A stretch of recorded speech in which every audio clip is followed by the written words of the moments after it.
નસવાડી તાલુકાનો અમારે સાંકળીબારી ગામ છે, જેમાં છાકડીબારીથી છોટી ઉંમરને જોડતો જે કાચો રસ્તો છે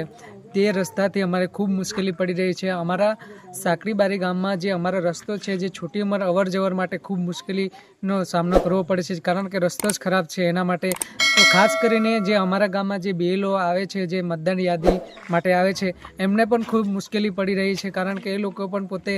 જે સાધન સામગ્રી લઈને એ પણ એ ચાલતા આવે છે। તો અમારી એક જ માંગ છે કે આ રસ્તો વહેલી તકે બને, કારણ કે અહીંયા ઘણી વખત સગર્ભા મહિલાઓ છે એમનો પણ અહીંયા ફસાવાનો વારો આવે છે, જેમાં ગાડીઓ જે મોટી ફોર વ્હીલર છે એ જઈ શકતી નથી। જ્યારે સરકારી કોઈ કામ હોય ત્યારે સરકાર વહેલી તકે દોડીને આવતી હોય છે, પરંતુ અમારા જ આદિવાસી લોકોને આ રસ્તાની ખૂબ મોટી સમસ્યાઓ છે, મુશ્કેલીઓ છે, એને દૂર કરવાનો પ્રયત્ન કરે એવી અમારી માંગ છે, અને વહેલી તકે આ રસ્તો અમને બનાવી આપે એવી અમારી ગ્રામજનોની માંગ છે।